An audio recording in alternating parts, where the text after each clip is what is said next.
I feel like I've been a bad video blogger. It's been a while since we filmed anything about the little cabin because I've just been busy doing the same thing over and over and over and over again. But maybe I should talk more about what the same thing is. Well, look at, you can talk about these holes. You can see straight through the building. Yeah. So I'm neglecting to, well, it was built poorly to begin with, and I'm neglecting to fix that. And I'm kind of embracing the fact that it is, at the end of the day, a storage shed. So yeah, it's kind of a cabin, but it's kind of really just a shed.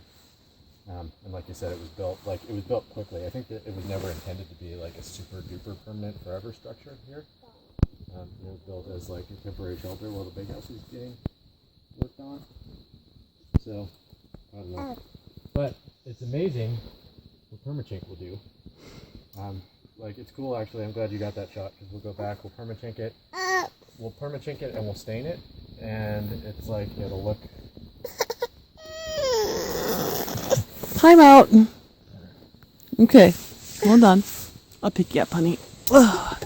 Let's walk around the build site.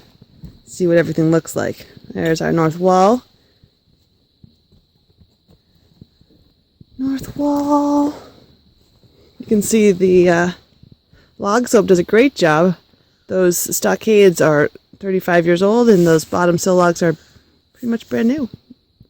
So they're close. They're not an identical match, and you can tell some were peeled and some were skinned. Yeah, you want to hold the tools. Got a good little helper here. Here's our other side of our walls. And this is why you could see through. Look at.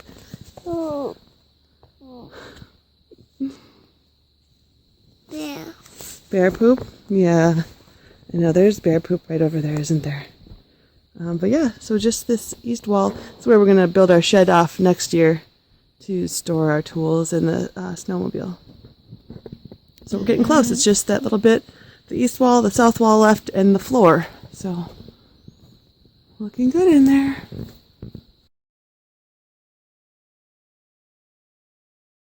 Hey, so I wanted to talk about putting the floor in.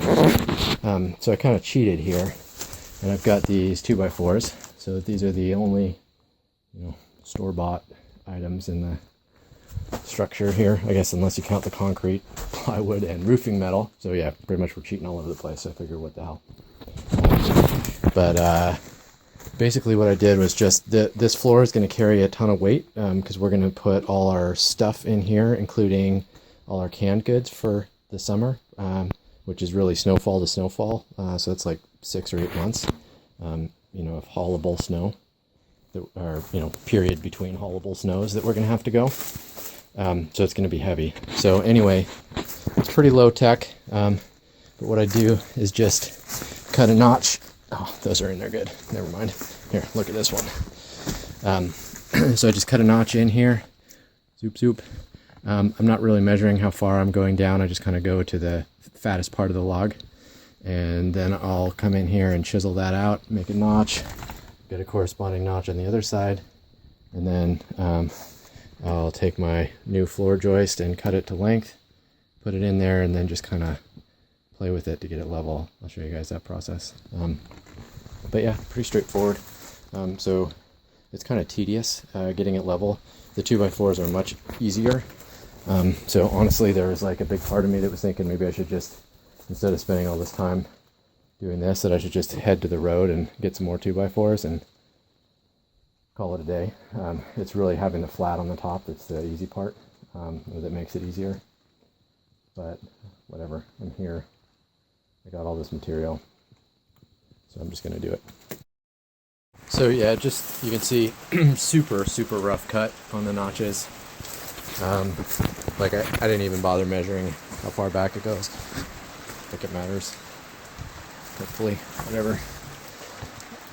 And that's cool. Kind of fits a little bit, sort of, more or less. So now I'm just gonna take the level, figure out, how much to drop it down.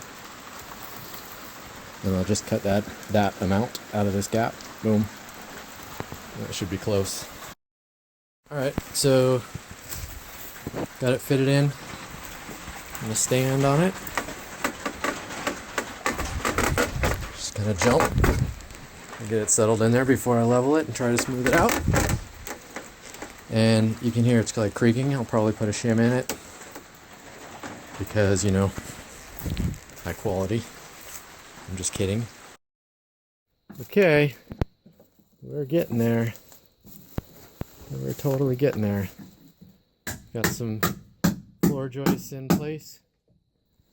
And Mom is chiseling out the rest of them. Yep.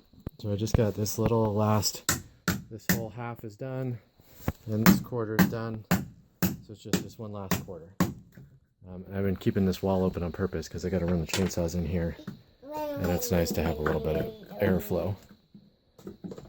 But as soon as this floor is done, we'll throw that wall up, and then we'll put the door up, and it'll be pretty close.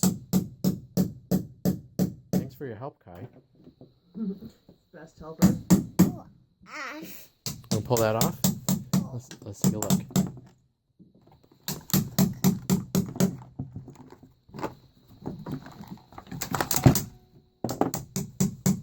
What do you think? That's the switch. Yep. So that's the ignition switch and also the choke. So yeah, so what you got now is full choke. Full choke. So yeah, I threw the boards down just to see how it would look. I haven't screwed them in yet because I got to fit the south wall there. But it's kind of cool, sort of looking real. Last log going into the little cabin. Woohoo! Kai's helping. We're just marking. I guess it's true. We still have to do the plugs up top of the rafters, but that was the last stockade.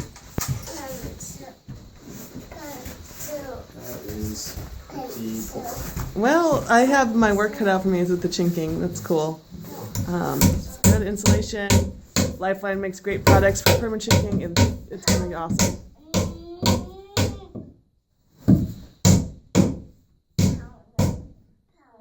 You pound over here. Banging and pounding.